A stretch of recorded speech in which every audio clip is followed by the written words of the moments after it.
their slightly smaller cousin, the Chinese alligator. Now we do have Chinese alligators up there at the front of the park if you guys would like to see them as well. Eastern part of the United States, from Texas all the way over to Florida up to the southern part of North Carolina. So yes, you can find these guys right here in your backyard in Myrtle Beach, South Carolina. Now usually they do grow about 10 to 15 feet long or so, and they average in around 500 pounds. But those larger, healthier males, and there's a few big boys in here that might be closer to that 1,000-pound mark, nearly half a ton. Now they do usually live for about 30 to 35 years or so, but once you raise them in captivity, you can add up to around 30 years onto their lifespan. So right back here in the back of Crocodile Cove, we have a Morlet's crocodile named Gramps. Gramps is over 70 years old, and because of that, he has next to no teeth left in his mouth. Now these guys are carnivores, so their natural diet consists 100% of meat-related things. So today they are getting some nice tasty raw chicken. They are also getting what we call crock chow. Ooh, there's that nice little pop sound.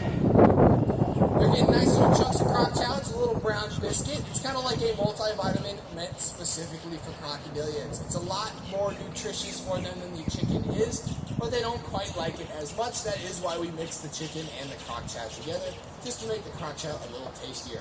Now, hopefully some of you guys right there in the front may have heard that little pop sound that gator made when it jumped out of the water and grabbed at that food. Hopefully we'll get at least one more loud one before the end of the show.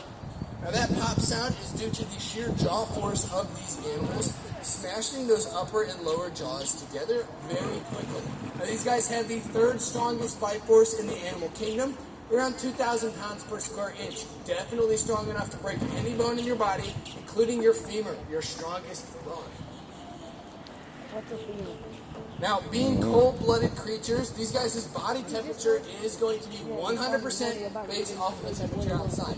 So on these bright, nice, sunny days, a lot of these guys are going to be fairly active. They're going to be up out of the water, kind of hanging out in the sun, trying to soak up that nice, toasty solar energy. Now, because their body temperature is based off of the temperature outside, their metabolism is also going to be based on the temperature outside. So they cannot physically process any food during the wintertime. Because of that, they actually don't eat at all during the winter.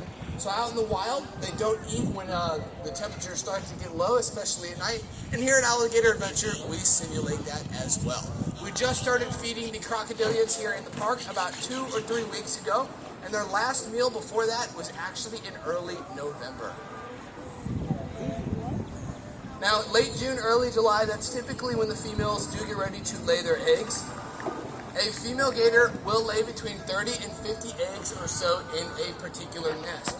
Now, she does build an actual physical nest. It's a little mound of dirt made mostly up of plant matter.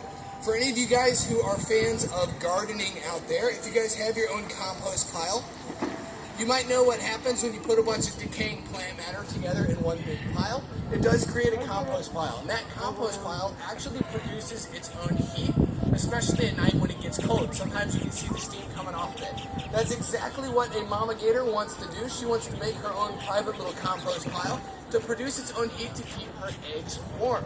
Now, a pretty interesting thing about these guys is that during those 2 months, while the babies are still developing inside their eggs, believe it or not, the temperature inside that nest is actually what determines whether or not they do hatch out as male gators or female gators. So overall, lower temperatures below 86 degrees produce mostly females, and overall higher temperatures above 91 produce mostly males. Now there's that sweet spot right in the middle between 86 and 91 degrees that does give a rough 50-50 percentage of male and female gators. And that's usually the temperature that the mother will shoot for out in the wild. And here at Alligator Adventure, when we do incubate any of our eggs, that is the temperature we will choose to stick them out. So we'll leave that nice half split of boy and girl gators. Now, one of the most common questions we get asked here at Alligator Adventure is, what is the difference between an alligator and a crocodile? Well, the easiest way to tell that difference is by looking at the snout of the animal in question. So alligators, like the ones down below me, they have a much shorter, wider, more U-shaped snout. It's a lot rounded up there at the end. A lot more rounded up there at the end. Now crocodiles, they have a much longer, slender, more